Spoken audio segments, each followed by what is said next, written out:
నమస్తే సార్. ఎలా అనిపిస్తుంది సార్ ఈ రోజు? అసలు మీ బీఆర్ఎస్ పార్టీలో అసలు ఇంత ఆనందం ఈ రోజు చూస్తున్నాం. కవితక్క గారు వెళ్ళినప్పటి నుంచి అసలు ఎలా అనిపిస్తుంది?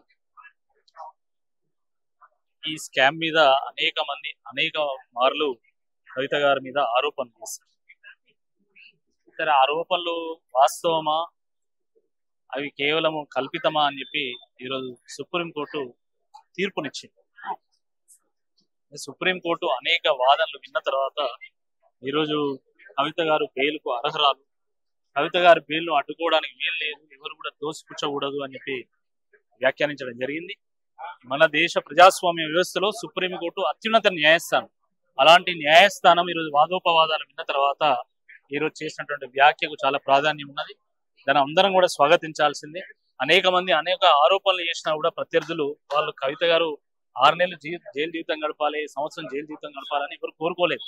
కానీ దురదృష్టకరంగా వారు 5 నెలల పాటు జైల్లో ఉండడం జరిగింది. ఈరోజు సుప్రీంకోర్టు ఇచ్చినటువంటి తీర్పు బీఆర్ఎస్ పార్టీ క్యాడర్ కి, బీఆర్ఎస్ పార్టీ నాయకులకు, కార్యకర్తలకు ఒక గొప్ప ఊరటనిచ్చిందని చెప్పి భావించాలి. ఒక బాధ్యతాయుతమైనటువంటి ఒక రాజకీయ పక్షంగా బీఆర్ఎస్ పార్టీ మరి దీన్ని న్యాయపరంగా ఎదుర్కోవాలని చెప్పి 5 నెలల పాటు న్యాయ పోరాటం చేసింది. న్యాయ పోరాటం చేసి తుది తీర్పులో ఈరోజు బీఆర్ఎస్ పార్టీ గెలిచింది. ఇది గొప్ప మొరాల్ బూస్టర్ గా నేను భావిస్తా ఉన్నాను. దీని అనంతరం బీఆర్ఎస్ పార్టీ తన సంస్థాగత నిర్మాణం మీద ఫోకస్ చేయడానికి ఒక గొప్ప అవకాశం ఏర్పడ్డట్టే.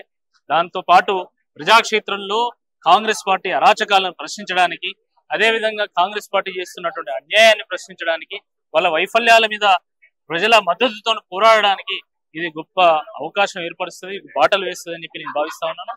కాబట్టి దీని అనంతరం తప్పకుండా బీఆర్ఎస్ పార్టీకి పునర్వైభవం వస్తుంది, పునరుత్తేజం వస్తుంది, తప్పకుండా ఒక కొత్తదనం కూడా వస్తుంది అని చెప్పి నేను అనుకుంటాను. చాలా మంది ప్రతిపక్షాలు అంటున్నారు బీఆర్ఎస్ బీజేపీ ఒకటేనండి. ఇది సహజమైనటువంటి వ్యాఖ్య లేదా అండి? ఇంత కొత్త వ్యాఖ్య ఏమున్నది ఇందులో?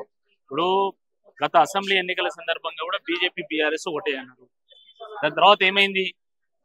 బీఆర్ఎస్ బీజేపీ ఒకటైందా? కాలేదు కదా. నిజంగా ఒకటైతే మరి కవిత గారిని ఎందుకు అరెస్ట్ చేశారు? ఒకవేళ ఇప్పుడు ఒకటై ఉంటే 6 నెలల తర్వాత ఎందుకు బెయిల్ వచ్చింది? మరి సంవత్సరం నెలకే బెయిల్ రావాలేదా? ఇవన్నీ కేవలము రాజకీయ పరమైనటువంటి వ్యాఖ్యలు. ఒకరేమో బీజేపీ బీఆర్ఎస్ ఒకటి అంటారు, ఇంకోరు బీఆర్ఎస్ కాంగ్రెస్ ఒకటి అంటారు, ఇంకోరు కాంగ్రెస్ బీజేపీ ఒకటి అంటారు. ఇవి ఎవరికి తగినట్లుగా వాళ్ళు దాన్ని మలుచుకొని చెప్తూ ఉంటారు. కాలమే సమాధానం చెప్తుంది. అల్టిమేట్ గా కాలం అసెంబ్లీ ఎన్నికల సందర్భంగా వారు చేసినటువంటి వ్యాఖ్యలకు కాలం సమాధానం చెప్పింది.